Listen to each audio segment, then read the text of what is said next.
Отлично. Давайте будем начинать.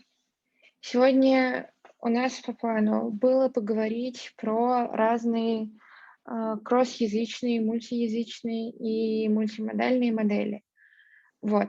Я долго думала, что буду вам рассказывать, и потом решила, что рассказывать вам буду не я, благодаря тому, что сейчас очень много интересных семинаров записывается, потому что они проходят в Zoom и прочее, мы можем с вами воспользоваться какой-нибудь этой записью и посмотреть ее вместе. И я предлагаю посмотреть вам сегодня, как про кроссязычные модели рассказывает Себастьян Рудер. Это один из самых молодых и ярких ученых сейчас в НЛП. Он работает в DeepMind, и многие просто из кроссязычных и мультиязычных моделей, которыми мы до сих пор пользуемся, и вообще сейчас пользуемся, они как раз разработаны Себастьяном. Вот, поэтому давайте начнем. То есть я предлагаю, что сделать. Я предлагаю посмотреть его запись его доклада. Доклад на английском. Если у вас есть какие-то сложности с пониманием того, что сейчас будет говориться, пишите в чат, включайте звук, останавливайте и спрашивайте, что происходит. Я все переведу и объясню. Я еще раз скажу, почему мне хочется с вами посмотреть это видео, потому что все, что я бы сама могла сделать про кроссязычные модели, все равно все будет вторично, и я все равно бы отталкивалась от материалов Себастьяна. Поэтому мне кажется, что нам будет лучше обратиться к первоисточнику. Согласны с таким планом?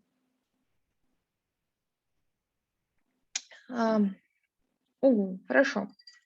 Значит, давайте я скажу пару слов вводных про то, что такое кроссязычные модели.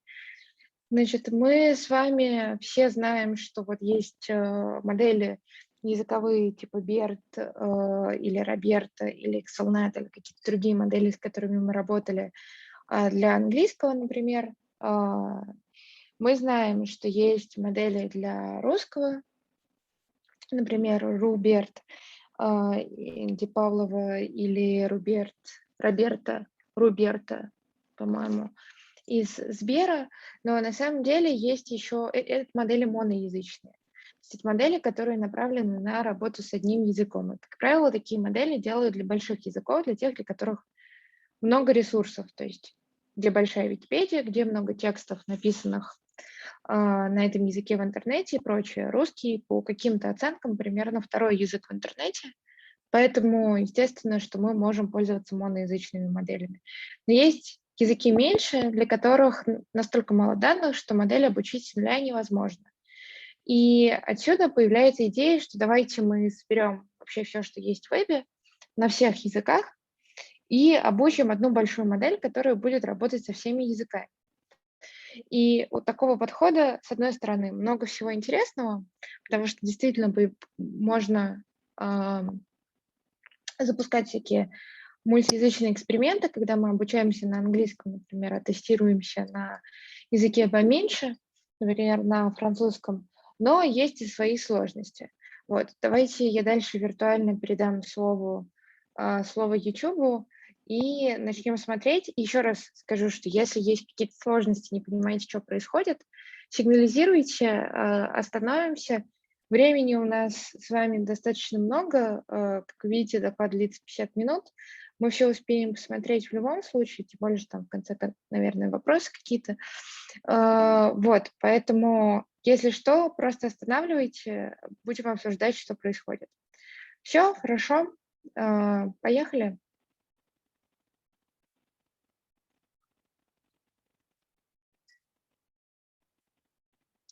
Да, я сейчас запущу. Вы скажите, будете ли вы слышать нормально звук? And the screen is yours, Sebastian. Okay, cool. Can you see my screen? Does that work? Yes. Yeah, yes. Okay, fantastic, cool. All right, so as you already heard from Cesar, I'll be talking to you today about transferring knowledge across different languages. And I'm particularly glad that to see that you've previously this year had a presentation by Thomas Wolff about transfer learning in general, because I think a lot of the intuitions from that presentation will also be useful here. And So on this note, I find it useful to kind of briefly recapitulate why it makes sense to do transfer learning in general, and then specifically with regard to transferring across different languages. And as you might remember from the previous conversation from Thomas, transfer learning is most useful when the different settings we try to transfer between share some underlying or common knowledge. So if they rely on similar representations, for instance. Generally the same also applies to the setting of transferring between different languages, because generally, like from linguistics, we know that also languages share commonalities in many different levels of meaning. And transfer learning in practice is most useful when annotated label data is particularly rare or hard to obtain. And this is the case for most of the world's languages, where it's often quite difficult to obtain enough data at scale for these languages. And empirically, if you've been following the field of natural language processing for the last 2 years or so at least, you might have seen that transfer learning or methods in that field have led to impressive results across a wide range of different tasks in natural language processing. And to just cherry pick and look at the progress on one, I think, quite representative task in NLP, which is named entity recognition. On the standard dataset of Connell 2003. And here, what I find quite instructive is that we can look at the different advances that have been made on this task from its inception in 2003 all the way until last year, essentially. And what is quite interesting here to observe is that the improvements in the first years on this task have been mainly due to better representations on the word level. Whereas most improvements in later years have been due to better deep representations, mostly driven by advances in pre-training and training large, deep transformer models. And a similar trend has also been applied in the field of learning cross-lingual representations and cross-lingual transfer learning. Where most of the early work is also focused on learning cross-lingual word representations, and much of the work in the last 2 years, or mainly in the last year, has focused on learning deep cross-lingual representations, which is going to be the main subject of this talk. To provide some additional context, also think it's useful to think of transfer learning across different languages in the broader context of other areas of transfer learning. In particular, we can divide transfer learning across 2 different dimensions based on the characteristics of the source and the target setting. So in one setting, we're dealing with the same task in the source and the target setting between which we're trying to transfer. In which case, if we're trying to transfer between different domains, people have been studying that in NLP as domain adaptation. Or when we're transferring between different languages, we can call that cross-lingual learning or cross-lingual transfer learning, which is going to be the main subject of this talk. And relatedly, we can also try to transfer between different tasks. In this case, people typically differentiate whether we have data for all of those tasks available at the same time, in which case we can typically apply multitask learning and train a joint model on the data of all of those tasks. Or, and that has recently become more popular, we can train a model on data of a proxy or a surrogate task where we might have more data available, and then sequentially transfer that model to another task that we actually care about. The second and perhaps bigger issue that is at the heart of this talk is the topic of language diversity in NLP. And by that, I mean, in particular, the discrepancy between the number of languages that are spoken around the world and the fact that most NLP research to date has focused on developing methods that work well only for a small subset of languages with large amounts of data available online. And in particular, most methods are specifically developed to work well only for the English language. In practice, this discrepancy between the number of languages spoken and the reality in NLP research, I think, has 2 very big practical implications.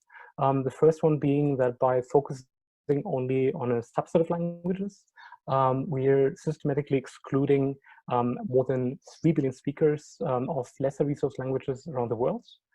And while this can have a lot of impacts in day-to-day life, I just want to highlight here one potential application that might be impacted.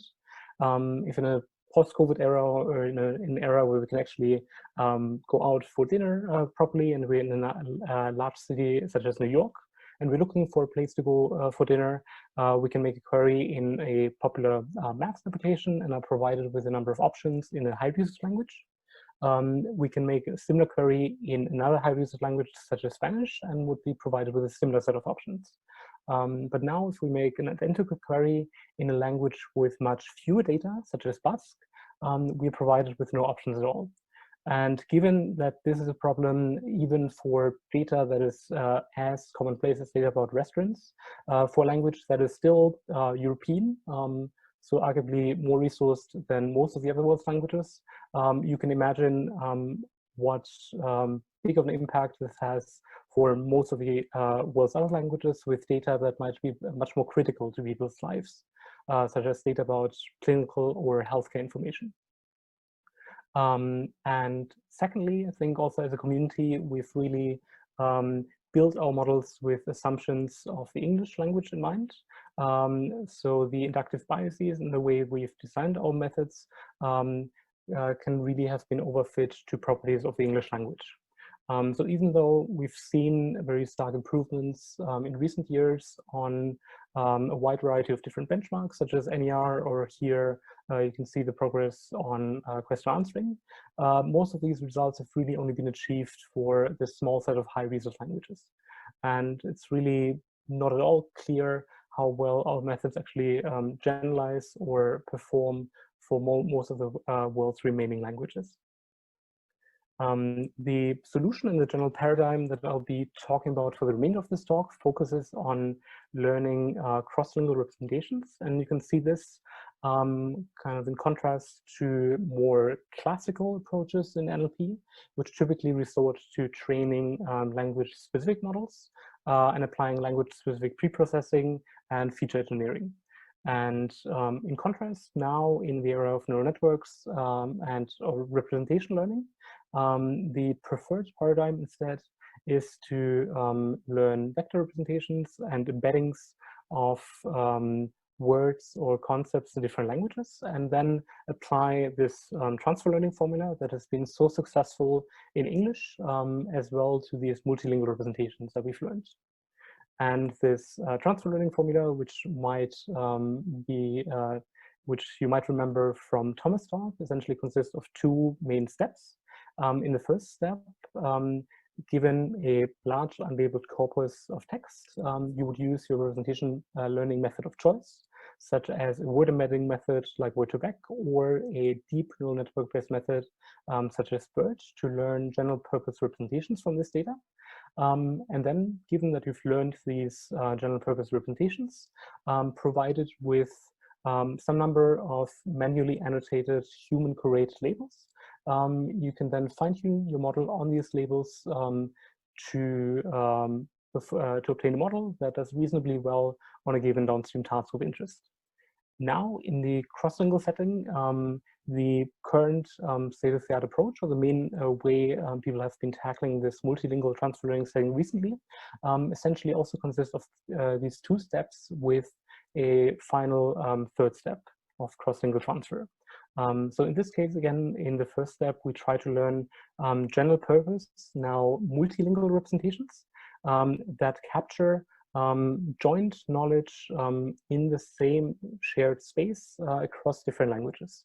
So ideally in this space, we would ultimately like to put words or semantic concepts that are similar across different languages close to each other, as you can see here with English words and their translations in Swahili.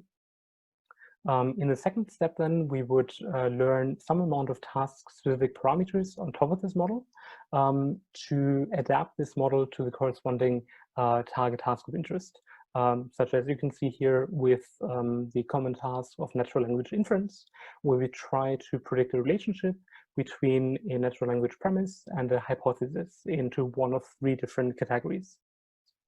And what is quite interesting or quite promising with these multilingual representations is that the data on which you fine-tune these models can come from any one of these languages on which the model originally has been trained on. And in practice, because data is typically most prevalent in a high-resource language such as English, these models are typically fine-tuned on one of these high-resource languages.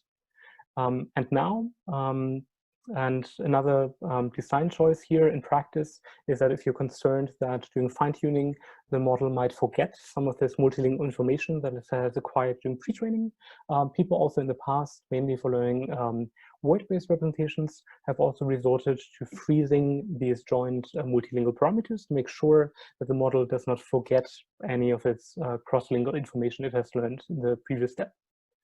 And now, given that we still have these multilingual parameters, as well as some task-specific knowledge that builds on these parameters, we can now zero-shot transfer our model to a new language of the same task, where the model has not seen any data of the corresponding task in that language, and is only able to transfer to that language based on the alignment or multilingual knowledge it has acquired in the pre-training stage. And here you can see natural language inference data in Spanish in this case. Now, as I mentioned previously, these cross-lingual representations can be learned at on different levels of meaning. And in the past, people have mainly been learning these representations on the word level or on the sentence level, or in terms of contextual representations in deep neural networks.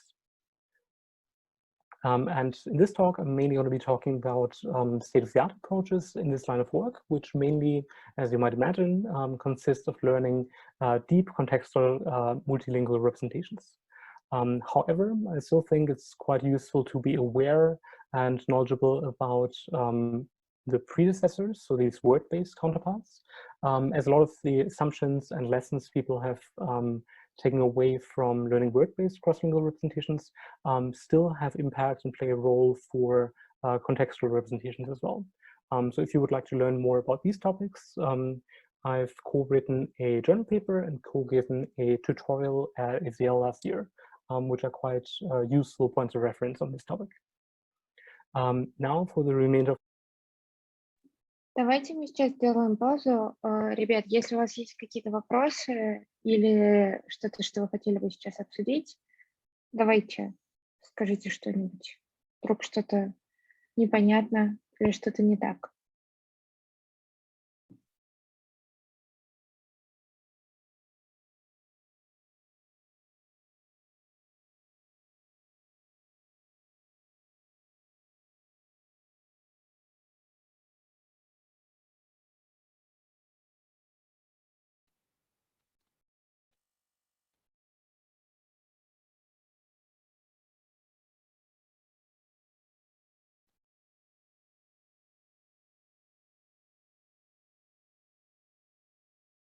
Ну ладно, если все нормально, давайте смотреть дальше.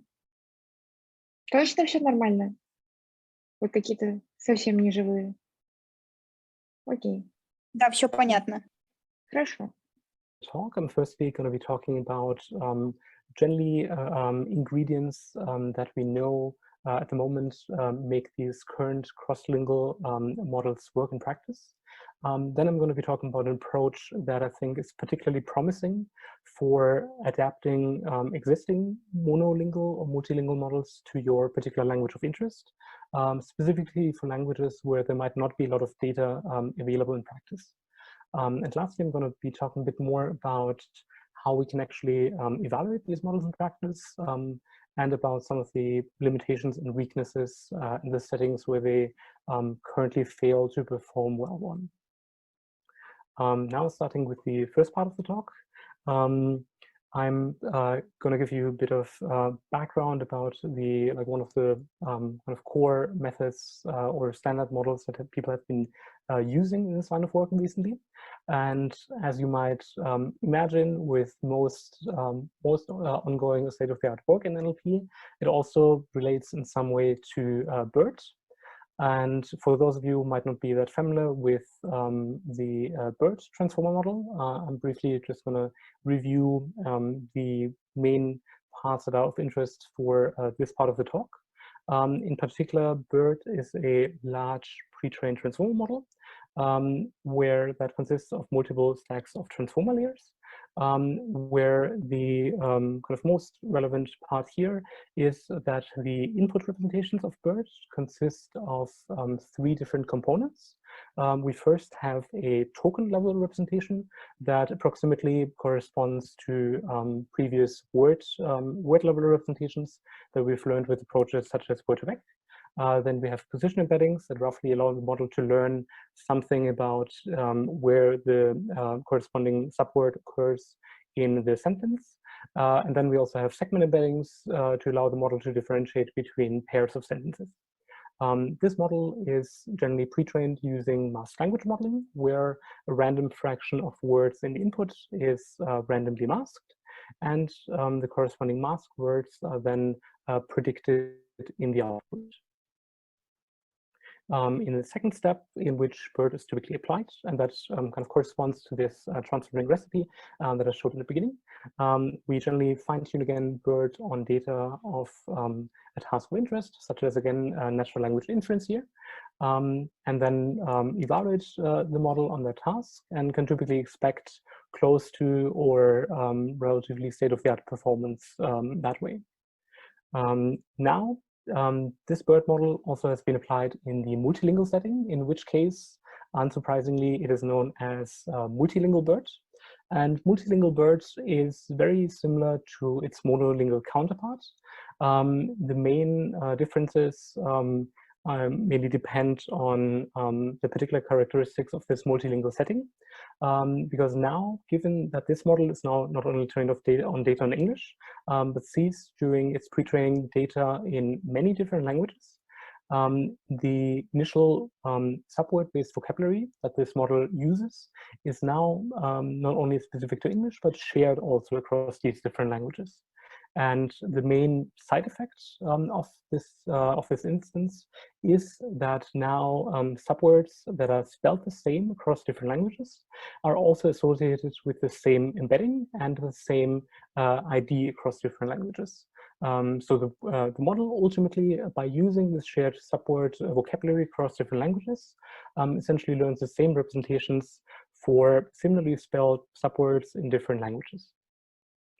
And then, as I kind of explained in the beginning, this model is trained jointly on data in these different languages, now just using masked language modeling again, where it sees both data in English as well as other languages, such as Spanish here. And then in practice, again, the model is fine-tuned on data of a high-resource language for a given task, such as English here, and then zero-shot transfers to data of the same task in another language, such as Spanish.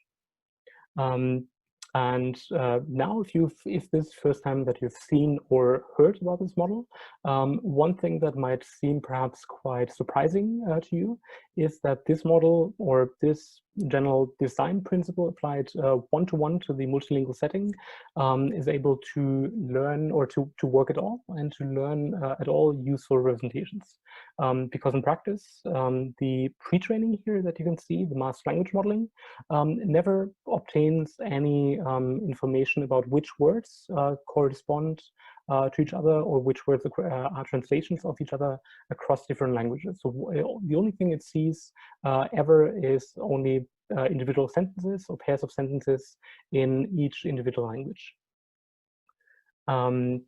And people initially were quite surprised that this model is actually able to effectively learn multilingual representations that perform surprisingly well on a wide range of different downstream tasks.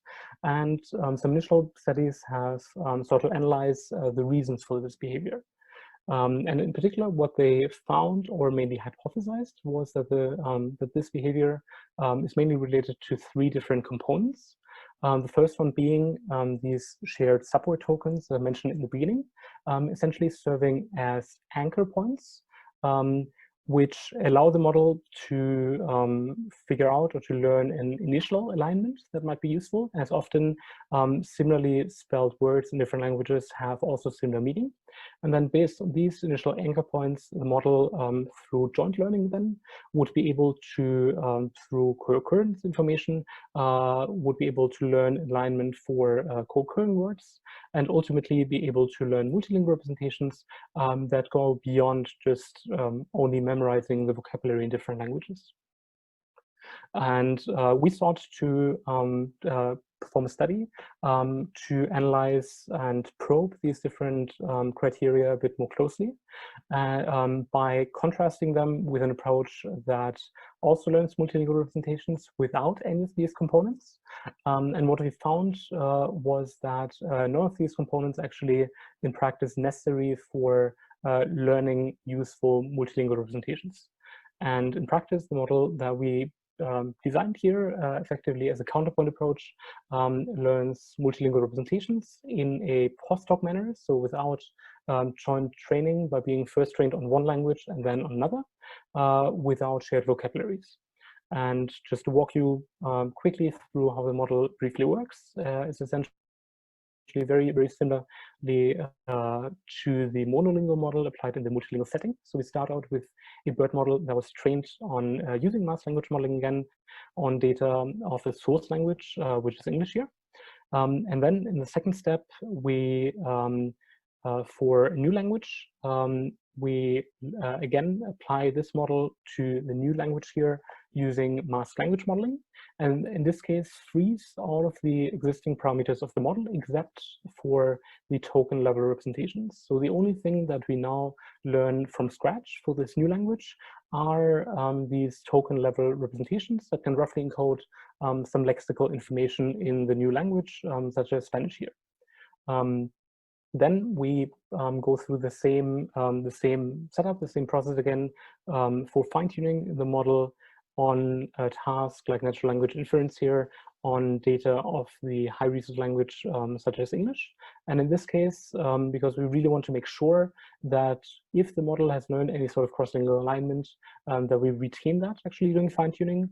We now just fine-tune all of the parameters of the model except for these English-specific token level embeddings, which we freeze now.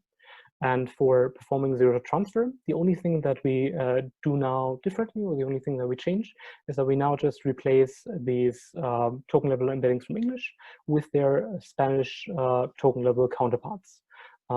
So the model itself, all of the other parameters of the model, have only ever seen English data during pre-training, and the only language-specific information that we have supplied here is only on the level of token level representations. So if you were, or maybe if you thought that in order to do well in terms of learning multilingual representations, you really need to train these models jointly or to share a vocabulary, then this approach would not work at all in practice, given that we effectively only learn lexical alignment, if that is possible at all. And here we did a bunch of experiments in the paper, but for brevity, I'm just going to show the results on one particular task, which is this natural language inference task that I mentioned previously, which essentially studies this transfer from model that was fine-tuned on data in English in this task to the corresponding languages that you can see here. And here you can briefly see some state-of-the-art models that we compared to, Multilingual Bird, as well as a larger bird that was trained on more data, as well as some baselines that we train ourselves. In particular, here jointly trained models that roughly replicate this original setup of Multilingual Bird, where we control for a number of different choices, in particular the number of languages that we train on. So we train a model here, the multilingual model, on 15 different languages, and we train pairwise bilingual models, so a model that is only trained on the source and the target language, similarly to our monolingual transfer setup, in a joint fashion. And here you can also see a pairwise model, both with and without shared vocabularies. And in the disjoint case, we have basically like a 64 4K vocabulary in total, because we use the same vocabulary size for both languages.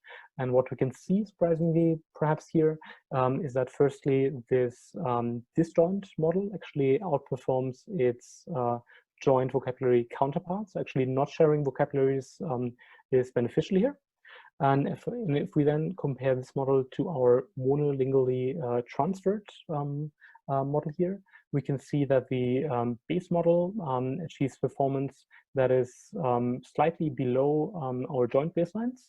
But if in addition, we also learn these position embeddings for the target language and make the model a bit more robust to replacing these token level representations during zero-shot transfer by adding some Gaussian noise during fine-tuning, we can see that we can almost completely recover this this gap with these very minimal changes.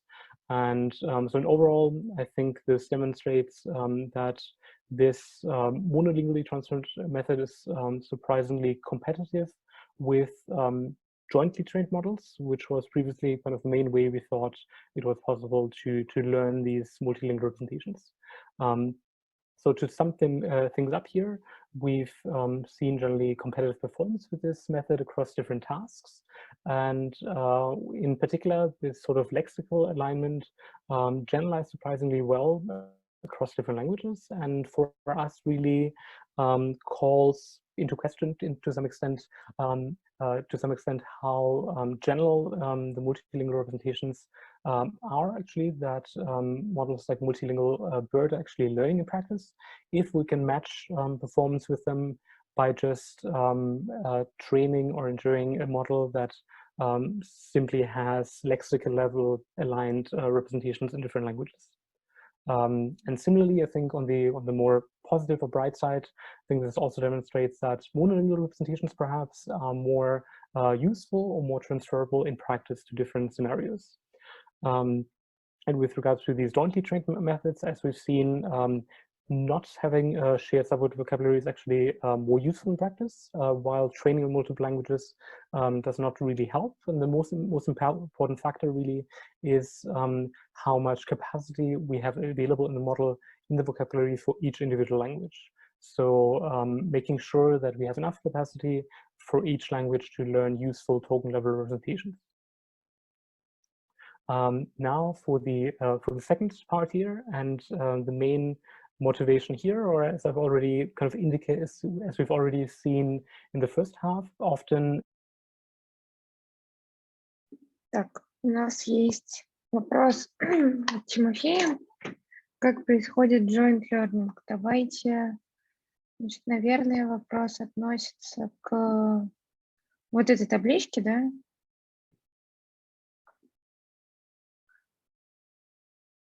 Так.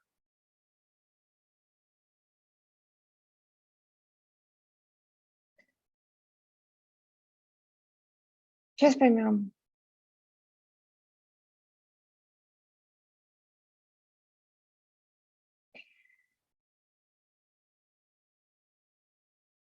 Я думаю, имеется в виду, что мы берем пункт 1, данные на 15 языках,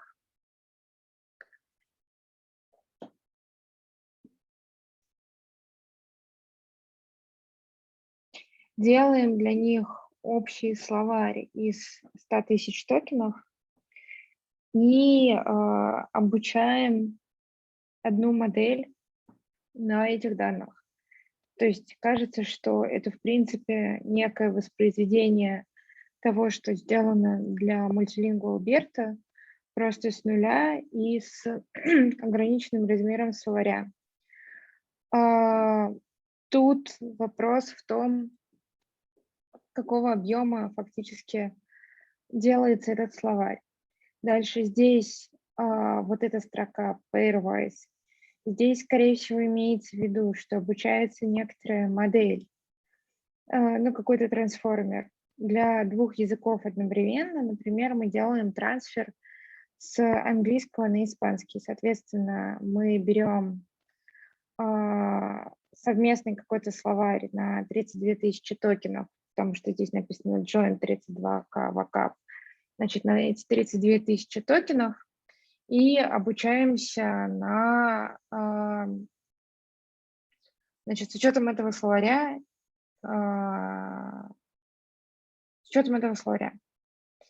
и на данных, которые доступны для пары языков. И, соответственно, здесь все то же самое, но у нас словарь состоит из двух частей, из данных, из части для одного языка 32 тысячи токенов и 32 тысячи токенов для другого языка. И, соответственно, эти токены каким-то образом, то есть мы знаем, какой словарь относится к какому языку. Вот.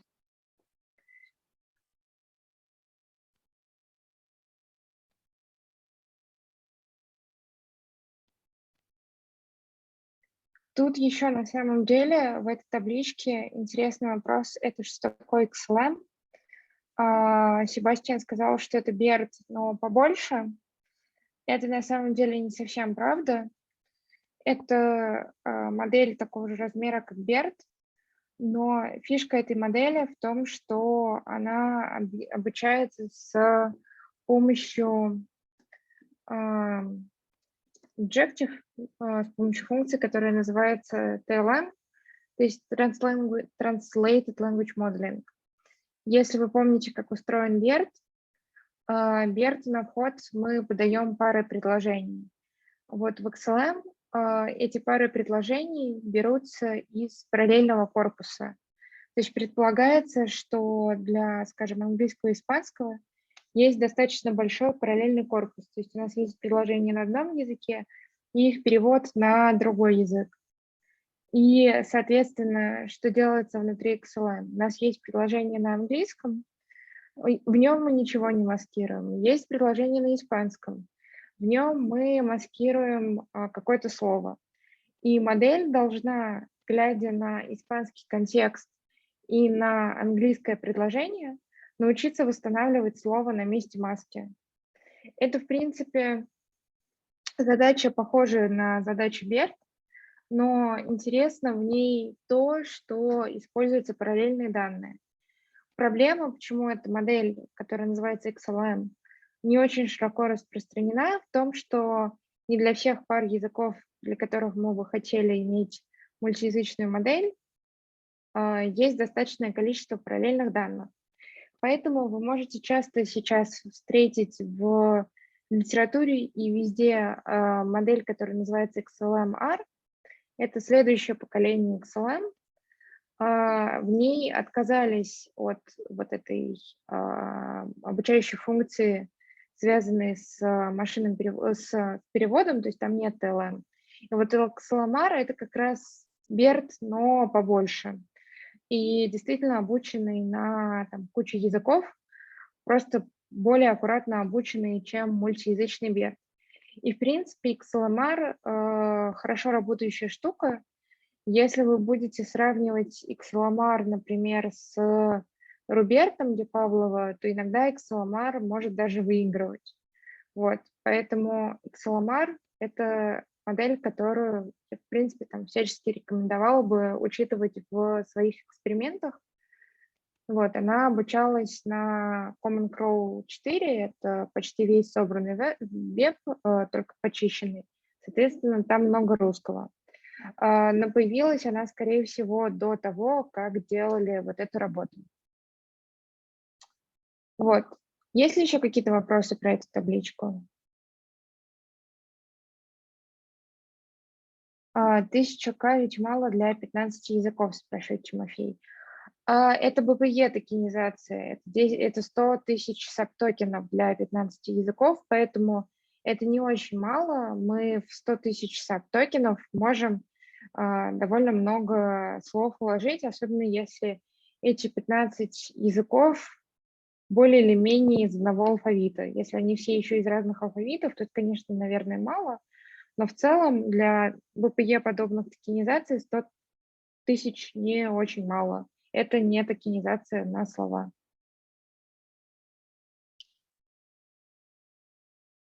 Ага. Были ли какие-то попытки, спрашивает Тимофей, обучать кроссязычные модели для определенных языковых групп? Это очень клевый вопрос. Да, были. Значит, есть, например, у Ди Павлова модель Slavic Bird. Они обучали ее к соревнованию для изучения именованных сущностей на текстах из языков славянской группы. Эта модель поддерживает в целом русский, чешский, польский и болгарский, по-моему, 4 языка. Вот, тоже, в принципе, до появления XLMAR, например, хорошо работала тоже с русским, как такая мультиязычная модель. Есть еще модели, отдельно взятые для, например, арабского языка и его диалектов. Вы знаете, наверное, что арабский письменный в арабских странах очень похож, а разговорный, тот, которым пользуются там в обычной жизни в социальных сетях, они разные. Поэтому есть арабские его диалекты, вот для них делают совместные такие модели, которые как бы про один язык и про его диалекты. Есть еще для индийских языков отдельные модели и так далее. Вот, и, например, чем интересен Slavic Bird, это тем, что болгарский, например, сравнительно малый язык по сравнению с русским, ресурсов меньше, но за счет того, что все модели, все языки принадлежат к одной группе, болгарский там тоже хорошо представлен, хорошо улавливаются связи, в общем, хорошо переносятся закономерности из родственных языков. Вот, поэтому, да, такие попытки были, есть, и, в принципе, всячески поощряются, если вам нужно сделать что-то для работы с каким-то малым языком, у которого есть большой родственный язык. Вот.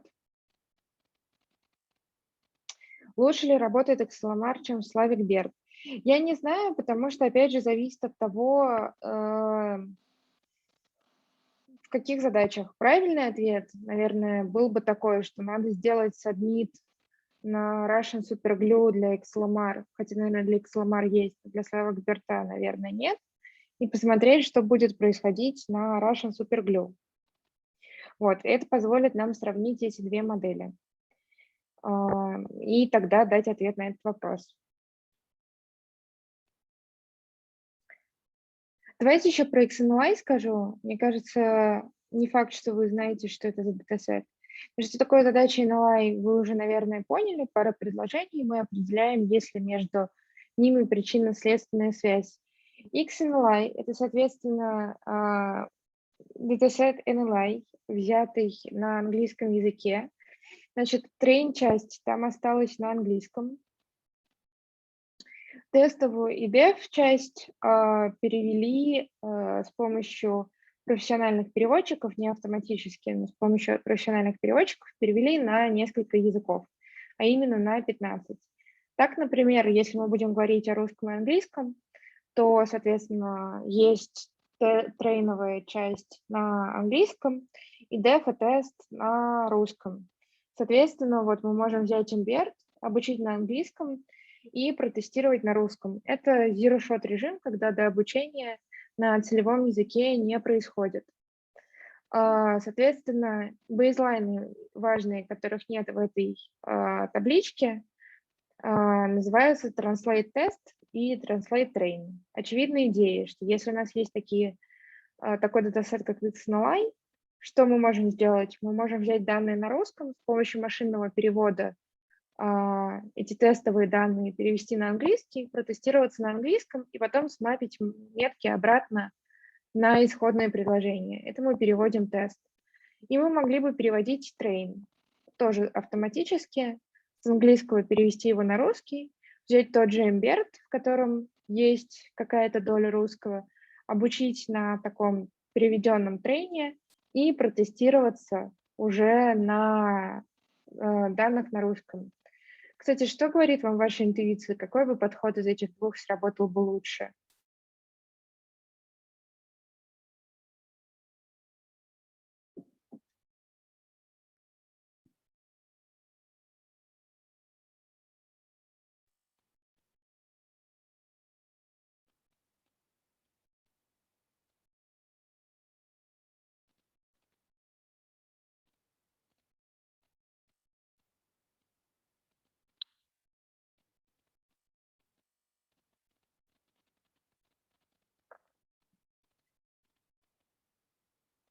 ну, то есть, смотрите, как мы можем рассуждать, что, с одной стороны,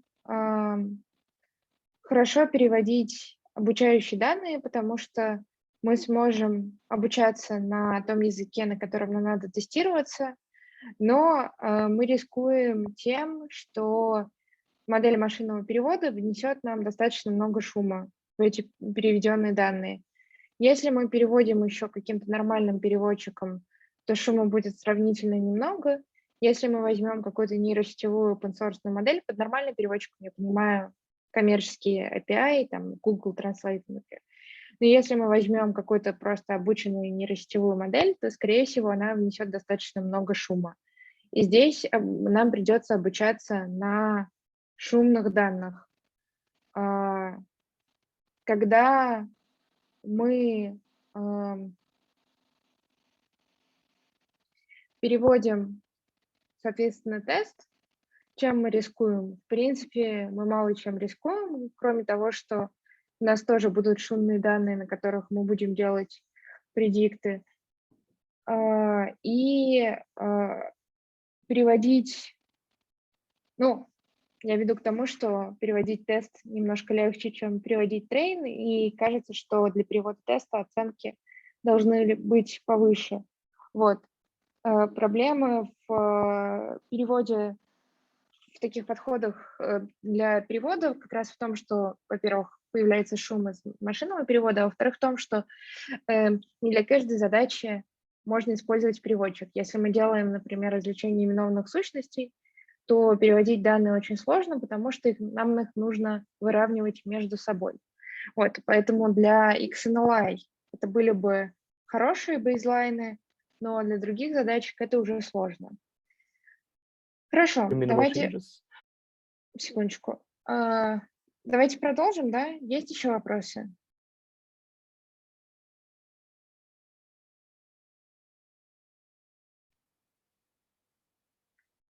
Мы, значит, должны подойти обратно к части с адаптерами. Это где-то здесь.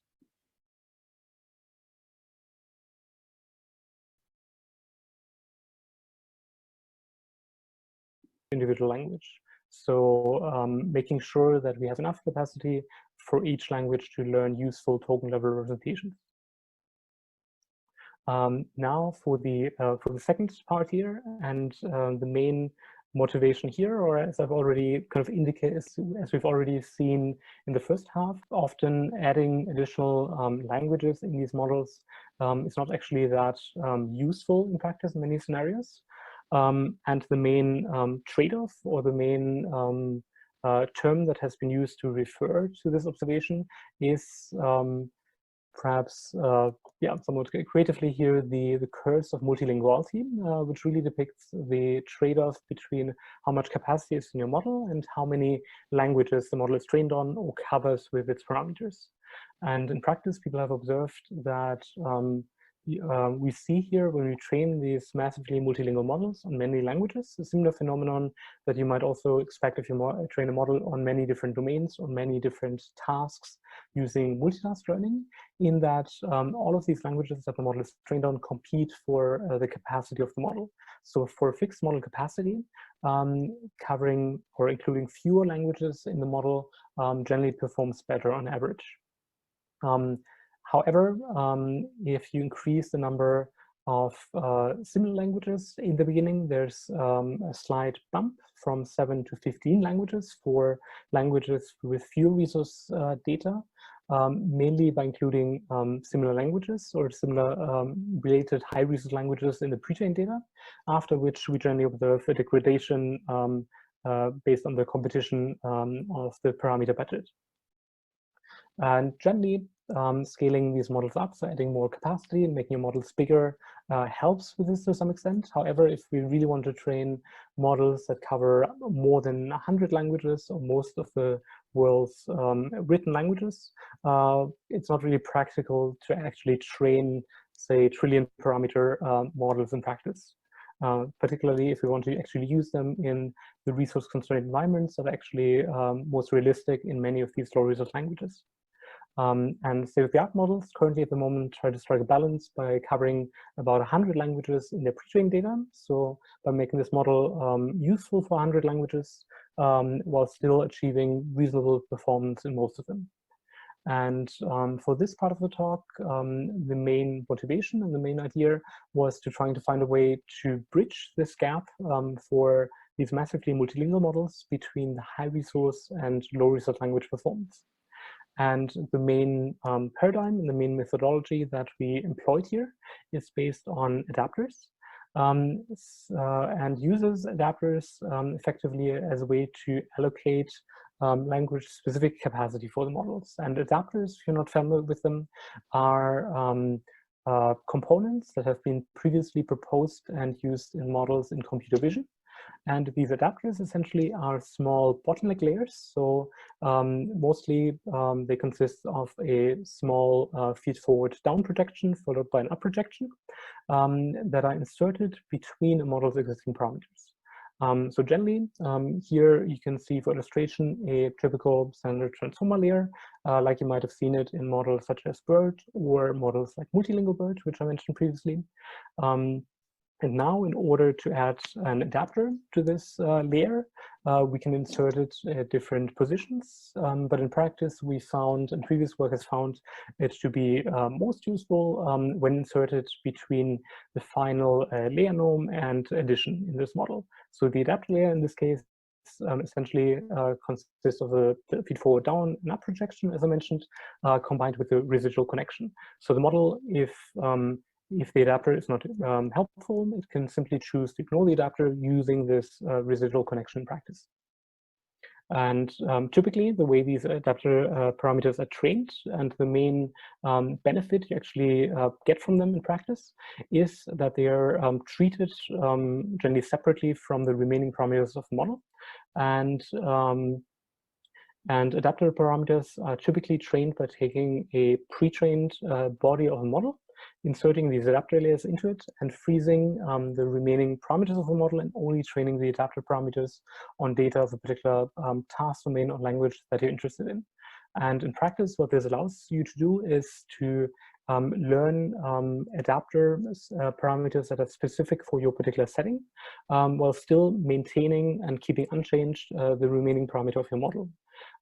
So in practice, if you they're most useful if you want to transfer a model or adapt a model to many different settings, so to many different tasks or domains, in which case they allow you to only add a small number of extra parameters for each individual setting.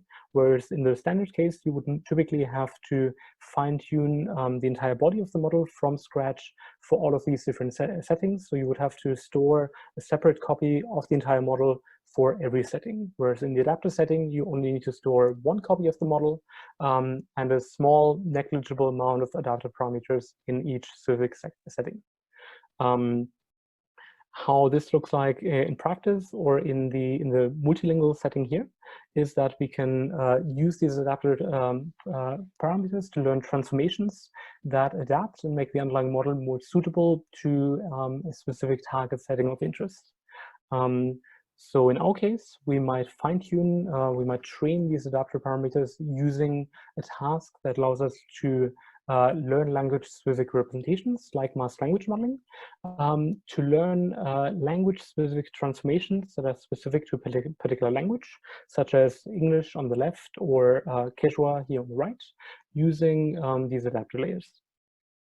And the nice part is now, because we keep the underlying body of the model unchanged, we can simply swap in and replace the English adapter parameters that we've learned with adapter parameters that we've trained on Quechua. So we can make a model and easily apply model now both to English and Quechua simply by swapping and plugging in and out these different adapter parameters.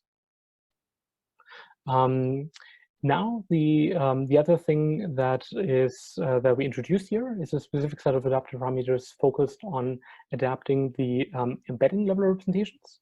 Because in practice, you can see here kind of a general abstract setup of general transformer model consisting of multiple stacks of transformer layers with an input embedding layer and an output embedding layer, where the input and output embeddings are typically shared in practice. In the adapter setup, we would add separate adapter layers to each specific transformer layers. And as you can observe here, previous approaches have not actually added any adapters or done any adaptation of the input level embeddings. But as you might have taken away from the first part of this talk, actually adapting or finding an alignment between the input level representations is actually very important for multilingual transfer in practice. So what we propose here is to add adaptive parameters that take into account this sharing of input and output level embeddings. So instead of having separate adapters for the input and output level representations, we also would like them to be shared in order not to overfit to the pre-trained task. And the main way we can accomplish this, based on that the adapters both have to modify the input as well as its transpose in the output, is by making them invertible. And in this case, we simply rely on an existing formalism of how we can generally encode or define an invertible arbitrary neural network layer based on some prior work mentioned here. So in this case, we have the input and kind of the invertible or the original part of this invertible adapter layer, as well as its inverse on the output side. Now putting these different things together, the kind of framework that we propose here, we refer to as MADX, consists of 3 different components. The first one being first the training of language specific adapters, where again, as I mentioned before, we train adapters separately for the source and the target language where we would like to transfer to, using master language modeling on the Wikipedia of the corresponding languages. So these models are trained separately, where for each language we train just the adapter parameters that then learn representations useful for that particular language. In the second step, in order now to adapt, to allow adaptation of the underlying model to a particular target task of interest, we stack on top of this language adapter an adapter that we train for a particular target task. And the intuition here is that given that the adapter, hopefully the language adapter, has encapsulated information that is useful for, or that allows to adapt the model to the corresponding source language, the task adapter should hopefully focus on encoding and learning representations that are useful for doing well on the corresponding target task, but which should hopefully be largely language agnostic. So would be useful as well for transferring to another language. And then in order to transfer this model to data in a different language, we can simply now here plug in our language adapter for any other language that we've trained on, using the language adapter trained in the first stage, while keeping this hopefully a language agnostic task adapter in practice. And this plug-and-play session really completely decouples and encapsulates training of task-specific and language-specific components.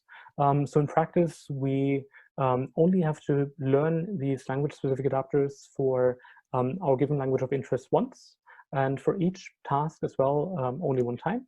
And we can then directly plug them in to transfer a model that was trained on, or that has an adapter of the corresponding task to an arbitrary target language where we've learned a corresponding adapter for. Now we evaluate this model on a number of different tasks as well, but I'm mainly just going to be showing here some results on named entity recognition, which I think are most interesting in practice. And the setting, the graph here that you can see on the right, shows the relative improvement in terms of the performance of this task measured using F1 of our model compared to the standard baseline of a state-of-the-art model, XMR, which is, again, a large-scale transformer model that was trained on multilingual data of Wikipedia and from the web that covers around 100 languages. And we've used this model as the foundation for our MADX model here, and simply plugged in and added our adapter models to this existing multilingual model. And the languages that you can see here on both axes are sorted roughly from more low resource, from less or from high resource to more low resource, and all the way to unseen languages to the right, where unseen languages are languages that have not even been seen by the model during pre-training. So we can see here, and I think one of the most interesting observations is that the model, you can see the most green, so the model performs particularly well in the top right quadrant here, which corresponds to transferring from high resource to low resource languages, which arguably is the most realistic setting in practice. But also, if you look at comes the top left quadrant here, you can generally see pretty green or slightly red results. So generally, we even get competitive performance on high resource languages. So when transferring between high resource languages using the additional adapter parameters. So in summary, I hope both of from these results you were able to glean that adapters can be quite a useful paradigm, a useful framework to adapt an existing model that is already encodes knowledge for many different languages, specifically to your target language of interest, and particularly if your language does not have a lot of labeled or unlabeled data associated with it. And practice, as part of this work and some other research threads from these collaborators, also came about a general framework for training adapters in any setting in practice. So you can access Adapter Hub and look up the adapters we've trained and easily download them and plug them into your own Hugging Face transformer models in practice. And there's even some process for training your own adapters and uploading them and sharing them with the community if you're interested in that. So lastly, I just want to talk a bit more about... Простите, пожалуйста, за фоновые шумы. Хотела спросить, нужно ли что-то рассказать про адаптеры еще? Или все понятно?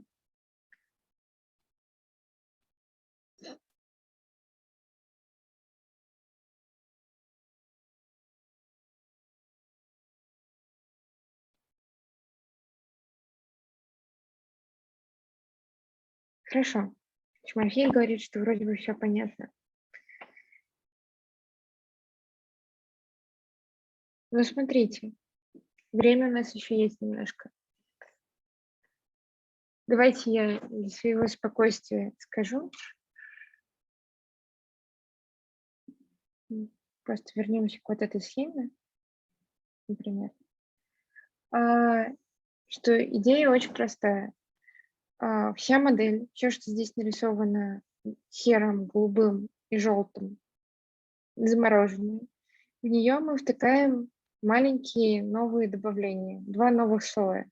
Они были на картинке обозначены как FF down и FF up. То есть там один слой снижает размерность, другой слой повышает размерность. Немножко похожая штука на автоэнкодер. И обучаем мы только вот эти розовые слои, при том, что все остальное в модели заморожено. И поскольку все в модели заморожено, обучаем мы розовые слои, мы можем использовать эту всю конструкцию как такой уже действительно конструктор, когда мы вынимаем розовый слой для одного языка и вставляем туда розовый слой для другого языка. То есть, например, мы обучились на английском, а потом хотим протестироваться на русском. То есть мы вынимаем модуль для английского, вставляем туда модуль для русского, и все совсем должно хорошо работать. Вот. Если честно, я чисто теоретически знаю, что адаптеры — это очень удобная конструкция и очень хорошо работающая в нескольких приложениях. Опыта у меня с ними ни практического, ни исследовательского никакого нет. Но вот в мультиязычных моделях считается, что это очень продвинутая конструкция и дающая хорошие результаты. В чем только здесь может быть проблема, опять же, это в том, что для обучения вот этих розовых слоев нужно какое-то количество данных. Себастьян говорил, что они обучали эти розовые слои на Википедии.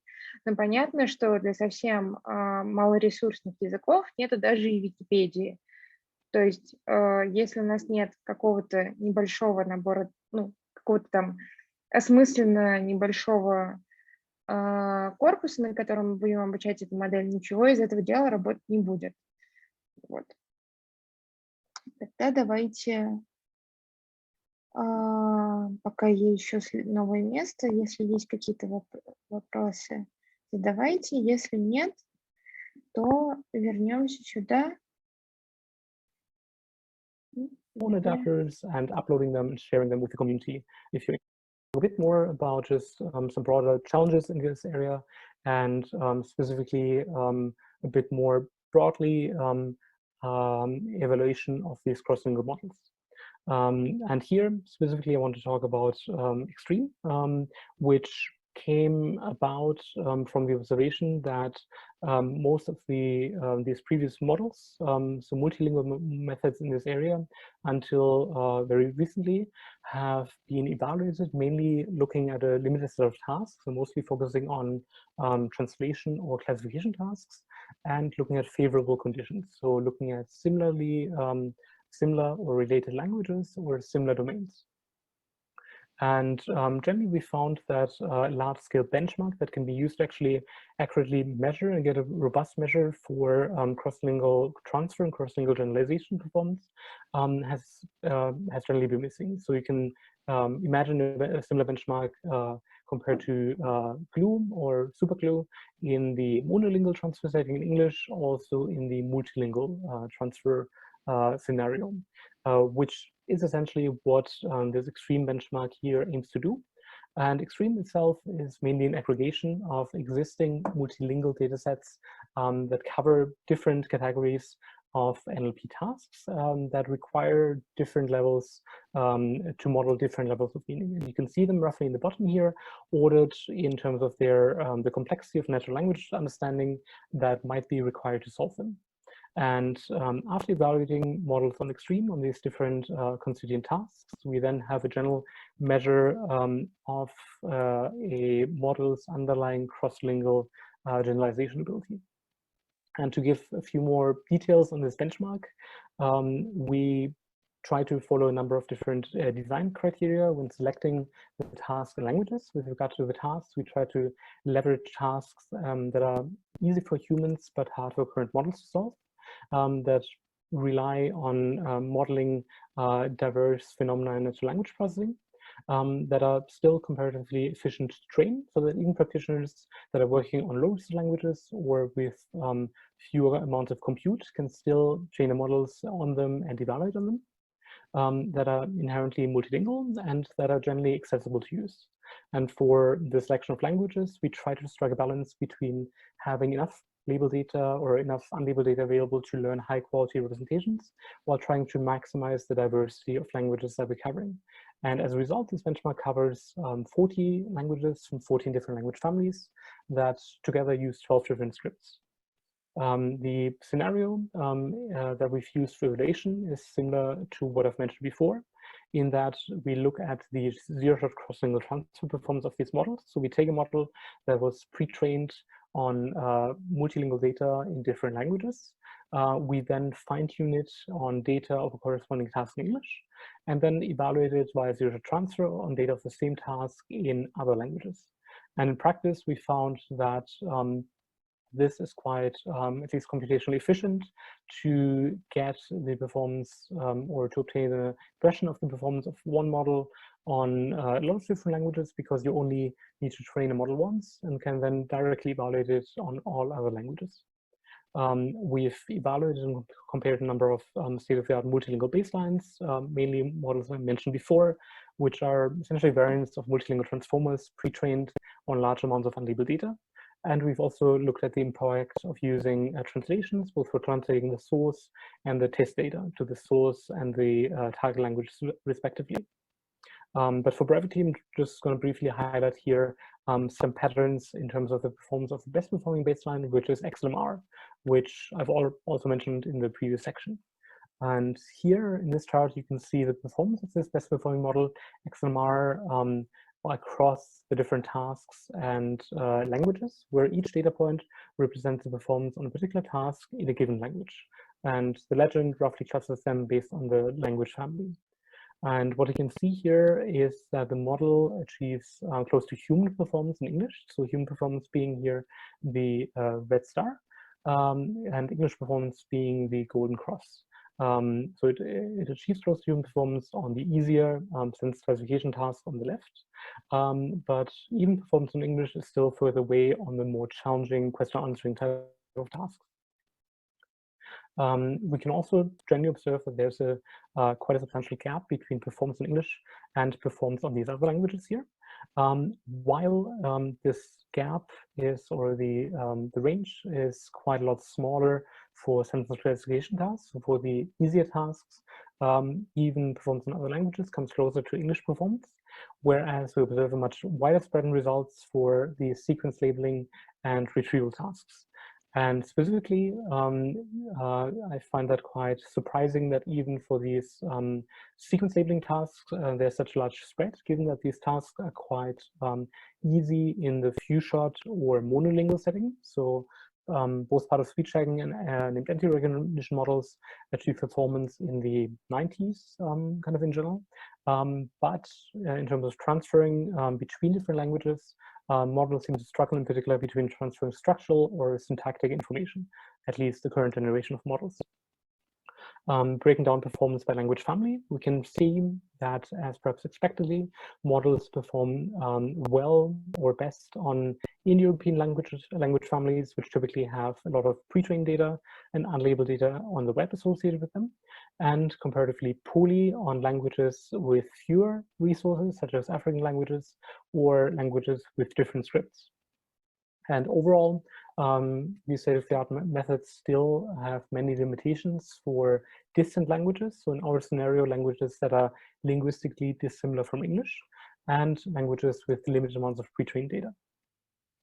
Now, since we've published this paper, we've also open sourced a benchmark, which has seen some external submissions.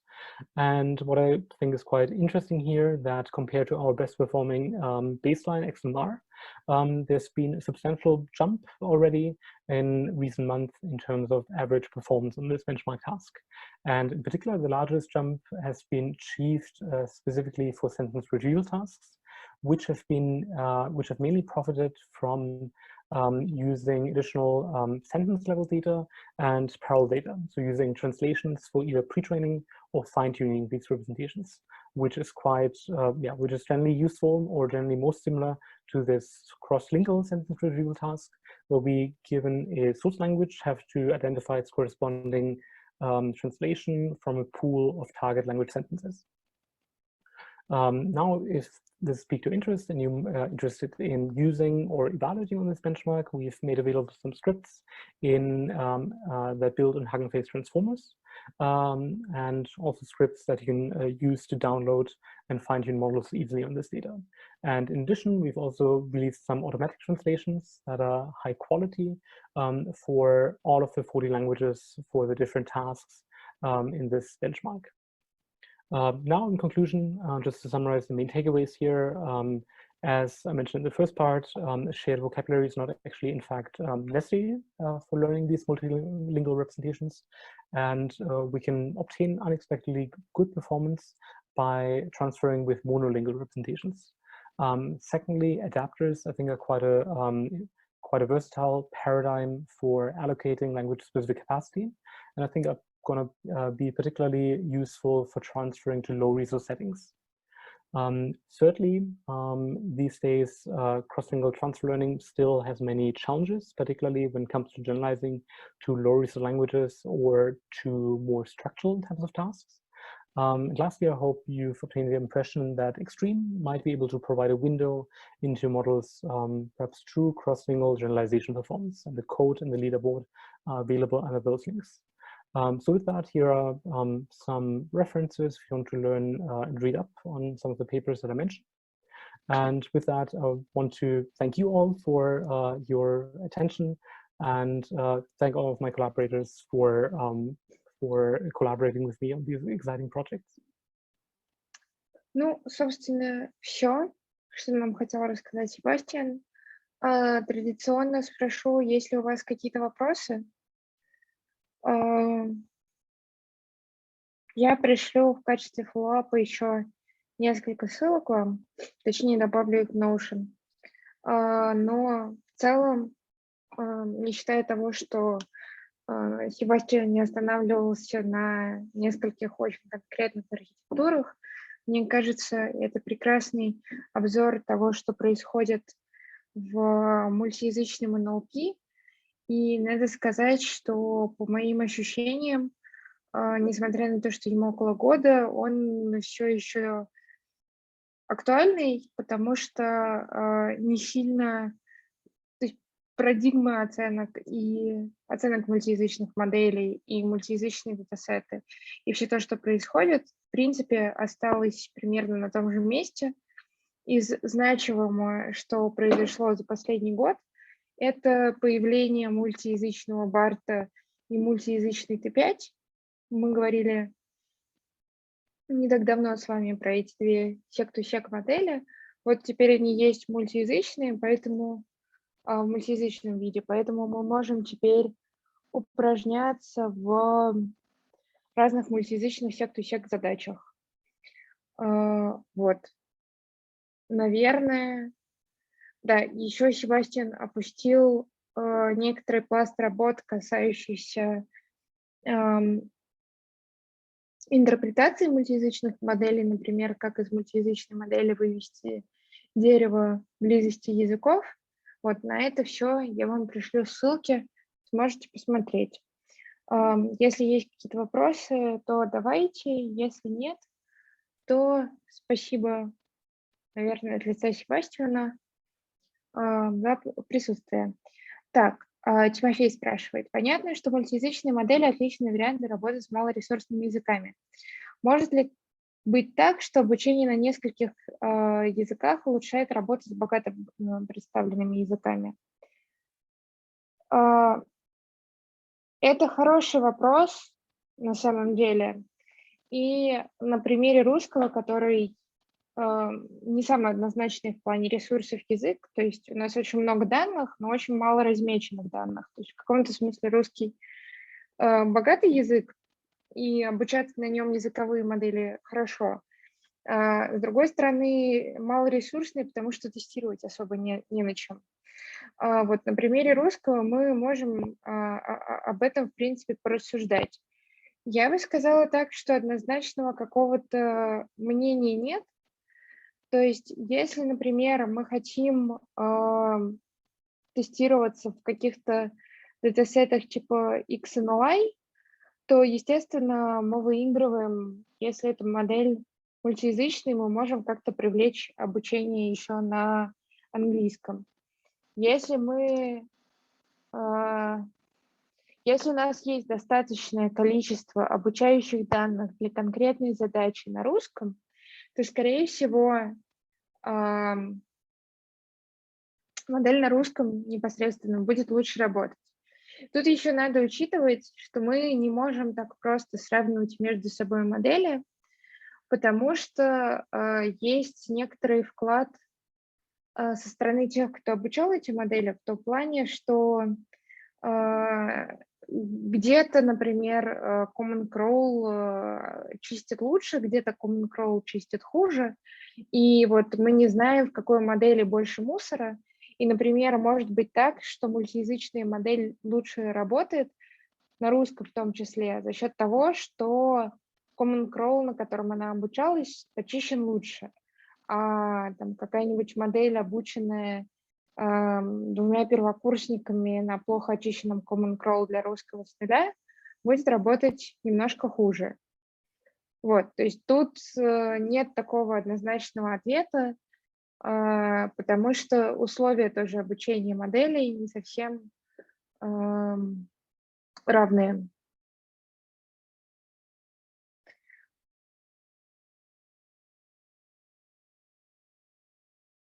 То есть тут только можно на этот вопрос рассуждать как-то в качестве ответа. Однозначно сказать сложно.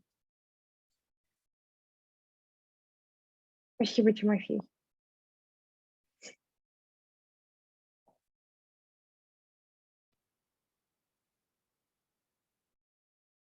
Возвращаясь к вопросу про модели для языковых групп, были ли эксперименты с использованием таких моделей для старых текстов, например, Slavic Bird на старославянском языке?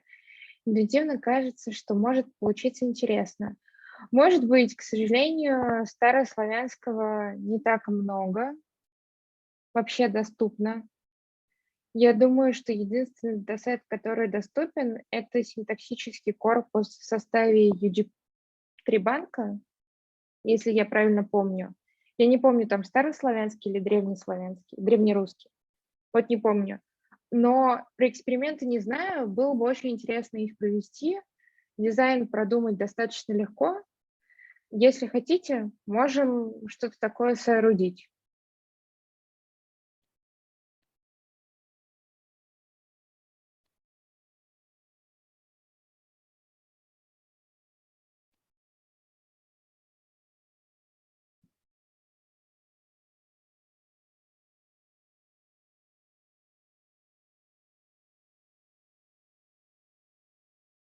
Хорошо, Тимофей говорит, что можно как-нибудь попробовать. Хорошо. Ну, тут, знаете, такой ответ, что кто, как не мы. Я не думаю, что где-то в международном сообществе кто-то занимается такими проблемами. Среди коллег я не слышала, чтобы такие эксперименты были, поэтому если что-то такое приходит в голову, и вам очень интересен правильный ответ, то придется делать самому. Вот.